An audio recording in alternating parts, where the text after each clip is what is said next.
Según la última información recibida, los intentos de las tropas ucranianas de asaltar Limán nuevamente fracasaron, las Fuerzas Armadas de Rusia lograron repeler todos los intentos enemigos.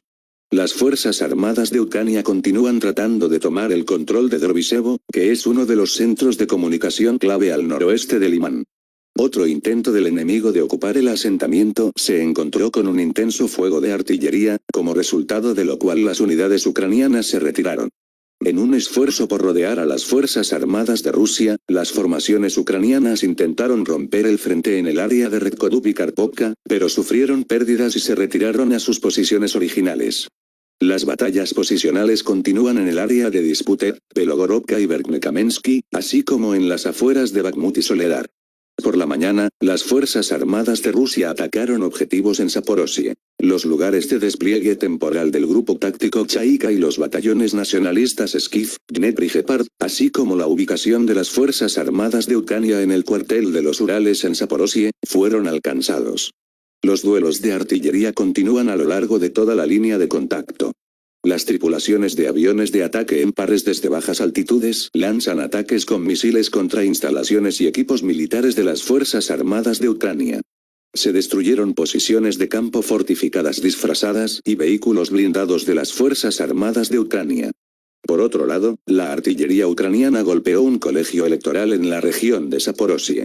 Después del cierre del colegio electoral en el pueblo de Balki, Zaporozhye, las Fuerzas Armadas de Ucrania le infligieron 6 golpes del 777 estadounidense. Mientras tanto, los ataques de alta precisión de las fuerzas aeroespaciales rusas en las posiciones de la Brigada de Infantería Motorizada 28 y Mecanizada 59 de las Fuerzas Armadas de Ucrania cerca de la ciudad de Nikolaev, así como la Brigada de Infantería 61 en la región de Ternovka de la región de Nikolaev, destruyeron a más de 200 nacionalistas, 3 tanques y 16 vehículos blindados de combate. Hasta 300 militantes fueron destruidos por un ataque con misiles en el punto de despliegue temporal de mercenarios extranjeros en el área del asentamiento de Kalinovka, región de Mykolaiv. Como resultado de un intento fallido de la 10ª Brigada de Asalto de Montaña de las Fuerzas Armadas de Ucrania en dirección al asentamiento de Berestovo en la República Popular de Donetsk, 48 militares ucranianos, incluidos 7 oficiales, fueron triturados. Se destruyeron 4 unidades de vehículos blindados. Los ataques de la aviación operacional táctica y del ejército, las fuerzas de misiles y la artillería golpearon 5 puestos de mando de las Fuerzas Armadas de Ucrania en las áreas de los asentamientos de Kupiansk en la región de Kharkiv, Nikolaevka de la República Popular de Donetsk, Kirovo de la región de Zaporozhye, Kostromka de la región de Kherson y Beresnegovatoe de la región de Nikolaev, así como 62 unidades de artillería, mano de obra y equipo militar de las Fuerzas Armadas de Ucrania en 153 distritos.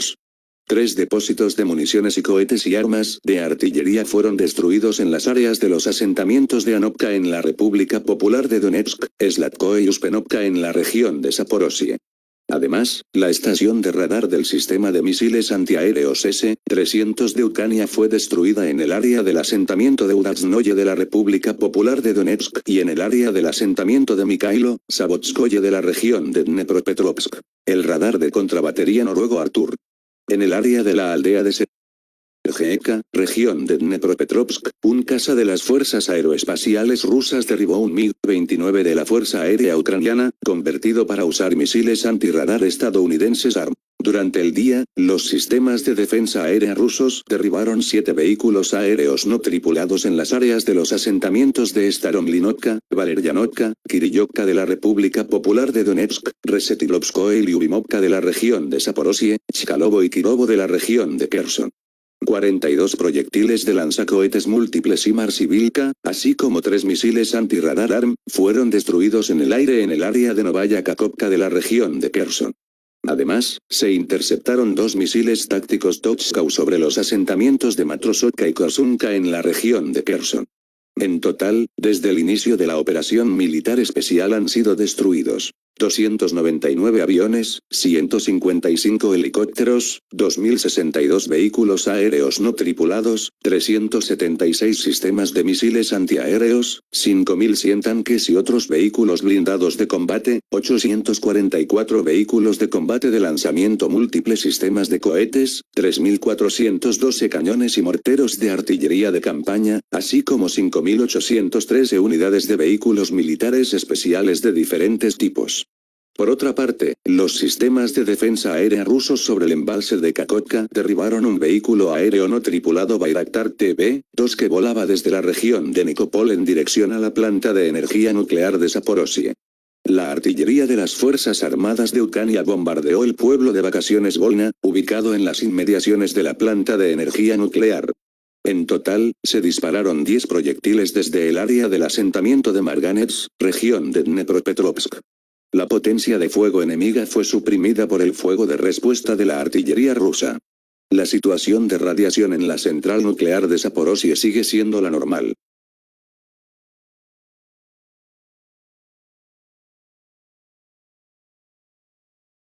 El presidente ucraniano Volodymyr Zelensky, supuestamente siguiendo el consejo de sus asesores militares estadounidenses y británicos, también adoptó una estrategia para aferrarse al este de Ucrania. Las fuerzas ucranianas se encerraron en áreas urbanas y organizaron una defensa. Como resultado, el ejército ucraniano convirtió los centros urbanos en fortificaciones, que se convirtieron en las últimas fronteras. Una retirada sensata de lugares como Mariupol podría haber salvado a muchos de los mejores soldados de Ucrania, pero estaba prohibido. Las fuerzas rusas respondieron aislando y matando metódicamente a las tropas ucranianas, dejándolas sin forma de escapar o ser rescatadas por otras fuerzas ucranianas. Ganó la determinación de Moscú de destruir las fuerzas ucranianas con la menor pérdida posible de vidas de soldados rusos.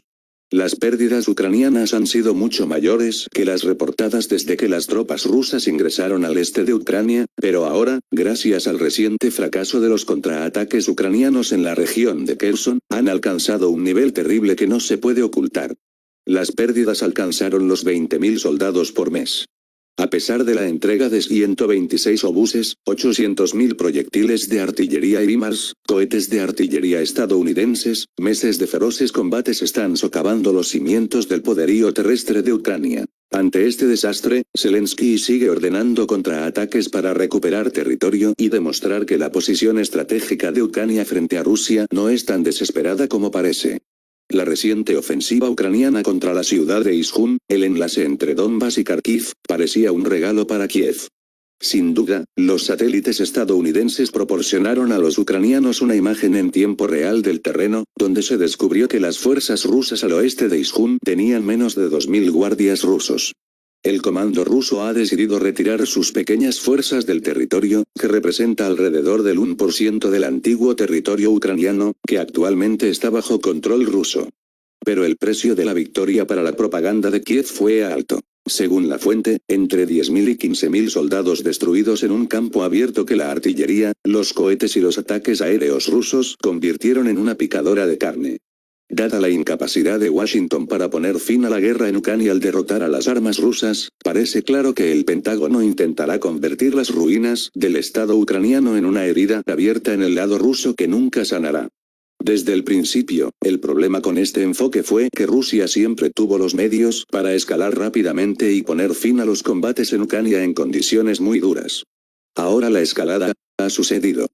En una declaración pública que no debe sorprender a nadie, el presidente Putin anunció la movilización parcial de 300.000 reservistas.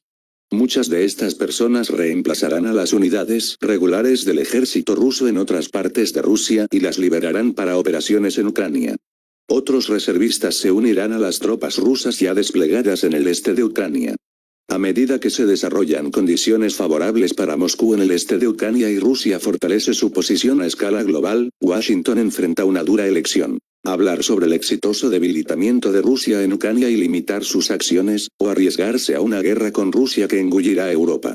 En Europa, sin embargo, la guerra de Washington con Moscú es más que un tema desagradable. La economía alemana está al borde del colapso. La industria y los hogares alemanes necesitan energía, que cada semana es más cara. Los inversionistas estadounidenses están preocupados porque los ejemplos históricos muestran que los problemas económicos de Alemania son a menudo un presagio de tiempos económicos difíciles en los Estados Unidos. Más importante aún, la cohesión social en los estados europeos, especialmente en Francia y Alemania, es frágil. Se dice que la policía de Berlín está preparando planes de contingencia para hacer frente a disturbios y saqueos durante los meses de invierno si la red eléctrica colapsa en la ciudad multicultural. El descontento está creciendo y es probable que los gobiernos de Alemania, Francia y el Reino Unido sigan los pasos de sus homólogos de Estocolmo y Roma, que han perdido o perderán el poder ante las coaliciones de centro-derecha. Hasta el día de hoy, Kiev ayuda a Moscú y rompe las últimas reservas contra la defensa rusa. El presidente Biden insiste en que apoyará a Ucrania mientras sea necesario. Pero si Washington continúa drenando las reservas estratégicas de petróleo estadounidenses y envía suministros militares estadounidenses a Ucrania, la posibilidad de autodefensa solo disminuirá. Rusia ya controla el territorio que produce el 95% del PIB de Ucrania.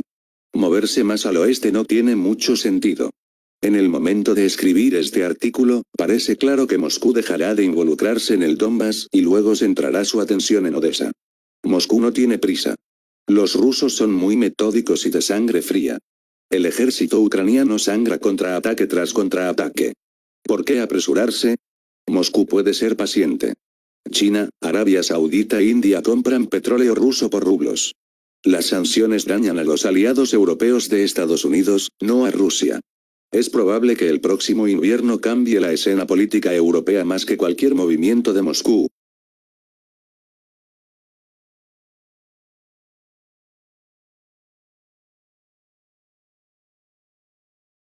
Se hicieron suposiciones sobre el propósito específico para el cual Rusia usó el avión Tu-214R en Ucrania.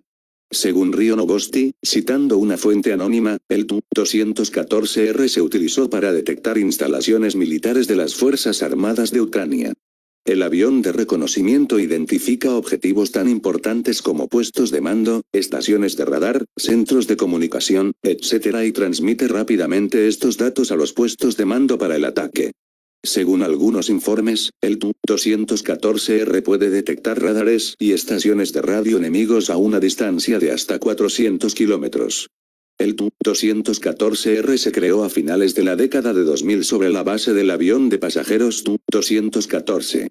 El reconocimiento aéreo estaba destinado a reemplazar al obsoleto Il-20.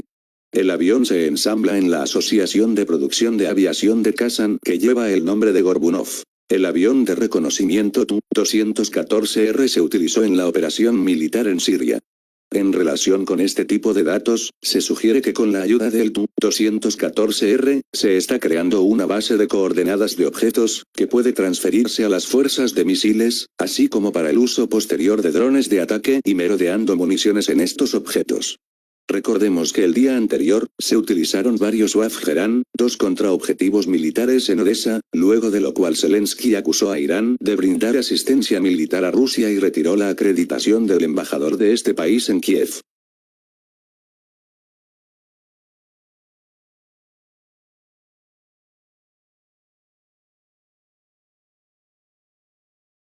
Ministerio de Relaciones Exteriores de Hungría. No debemos permitir un conflicto militar entre Rusia y la Alianza del Atlántico Norte. No se puede permitir un conflicto militar entre Rusia y la Alianza del Atlántico Norte. Todos entienden que no se completará.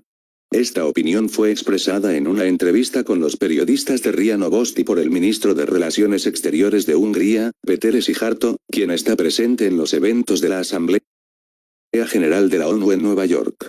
Por lo tanto, cree que se debe hacer todo lo posible para evitar que la tensión en las relaciones entre Moscú y los países occidentales se convierta en hostilidades. Según Szijjártó, las consecuencias de tal giro de los acontecimientos serían inaceptables para cualquiera de las partes en conflicto. Ahora bien, esta es la tarea más importante: evitar cualquier conflicto directo entre Rusia y la OTAN, dijo el jefe del Ministerio de Relaciones Exteriores húngaro. Señaló que, como la mayoría de su generación, esperaba nunca experimentar la guerra por sí mismo, a diferencia de sus padres, que sobrevivieron a la Segunda Guerra Mundial. Pero estas esperanzas después del 24 de febrero, dijo Szijjártó, fueron en vano. No es la primera vez que el ministro de Asuntos Exteriores húngaro hace un llamado a todos para evitar un conflicto armado entre Rusia y la OTAN. Entonces, hablando con los pilotos de la Fuerza Aérea Húngara en la base aérea de la ciudad lituana de Šiauliai, les habló sobre la necesidad de actuar de la manera más correcta posible para no provocar un enfrentamiento militar con los rusos.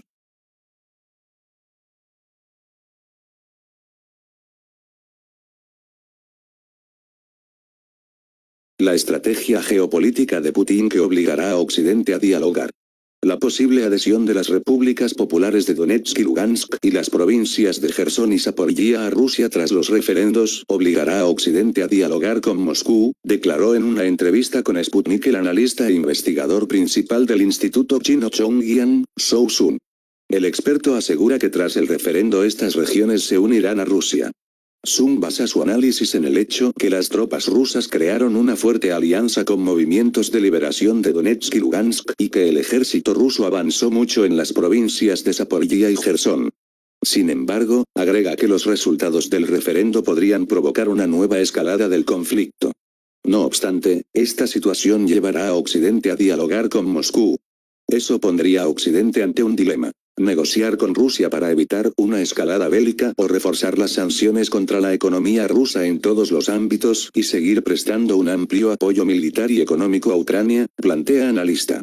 Es por eso que Putin decretó la movilización parcial en Rusia, apunta Sun, lo que aumentará las fuerzas rusas en la zona de conflicto, y como resultado, no se disminuirá, sino que intensificará el conflicto bélico. Como explica el experto, ahora es difícil predecir qué tipo de respuesta prepararán los países de la OTAN. No obstante, para Ucrania la situación puede cambiar drásticamente. Una cosa es cierta, si estas 4 regiones pasan a formar parte de Rusia después del referendo, Rusia controlará la costa del mar de Azov, mientras que Ucrania simplemente no tendrá un puerto marítimo oriental, asevera. Esto supone una gran pérdida para Ucrania, tanto a nivel estratégico como económico. En palabras de Sun, Ucrania está a punto de perder su ventaja geopolítica. Por ello Kiev puede lanzar una contraofensiva en estas 4 direcciones. Para evitar una difícil situación, el mandatario ruso refuerza los lazos amistosos con estas regiones.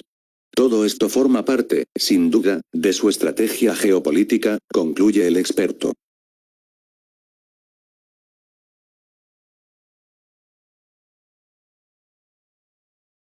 Un gran conflicto con Estados Unidos será inevitable si Washington no cambia su estrategia hacia China.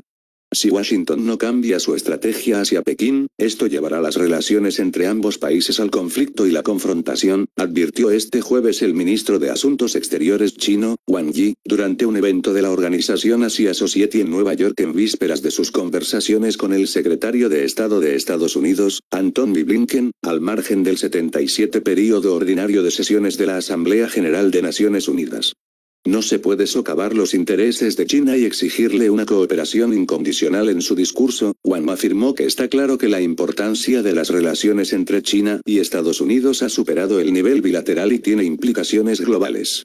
Sin embargo, según el canciller, el uso por parte de Washington de una narrativa infundada de democracia contra autoritarismo, la identificación de Pekín como su adversario más importante, la coacción a otros países para elegir un bando, la continuación de su guerra comercial y, sobre todo, su política hacia Taiwán, marcada por numerosas violaciones por parte de Estados Unidos del marco de obligaciones firmadas en sus 3 comunicados conjuntos, todo ello podría tener un impacto subversivo y destructivo en las relaciones entre los 2 países. Estados Unidos no puede socavar los intereses fundamentales de China, por un lado, y exigirle una cooperación incondicional, por otro, subrayó, añadiendo que ninguna cooperación puede basarse en una situación en la que tú pierdes y yo gano. Wang también afirmó que si Washington desarrolla sus relaciones con Pekín siguiendo la línea de un juego de suma cero y sigue utilizando la corrección política para desviar su política hacia China, al final esto llevará al conflicto y la confrontación. Además, Wang recordó que, según el presidente chino Xi Jinping, el camino correcto para China y Estados Unidos lo representa el respeto mutuo, coexistencia pacífica y cooperación en la que todos ganen. Señaló que sobre la base de estos 3 principios deben desarrollarse las relaciones entre los países en el futuro. Sin respeto, no podemos hablar de confianza, y sin confianza, no podemos evitar el conflicto o la auténtica cooperación, resumió. Subrayó que, al firmar el comunicado de Shanghái hace 50 años, ambos países acordaron respetar la soberanía e integridad territorial de la otra parte, así como no interferir en sus asuntos internos, independientemente de sus sistemas sociales. No es cierto ni realista definir la propia elección como democrática y la del otro como autoritaria, y definir el cambio del otro como un éxito, afirmó, enfatizando que China no se convertirá en otro Estados Unidos y que Washington no puede cambiarla a su gusto. De acuerdo con el alto funcionario, el país asiático respeta el camino de desarrollo elegido por el pueblo estadounidense, pero Estados Unidos por su parte también debe respetar el camino elegido por el pueblo chino, que es el socialismo con características chinas. Asimismo, recordó que las encuestas realizadas por instituciones estadounidenses durante años han demostrado que el apoyo al gobierno por parte del pueblo chino ha sido superior al 90%. Los chinos no tienen el gen de la expansión, la coacción y la dominación. Wang también comentó la preocupación de algunas personas acerca de que China quiere exportar su ideología y amenaza los valores de otros países, lo cual no se corresponde en absoluto con la realidad. Históricamente, China no ha predicado ni enseñado, y hoy no tenemos intención de exportar nuestros sistemas y caminos. Los chinos no tienen el gen de la expansión, la coacción y la dominación, dijo.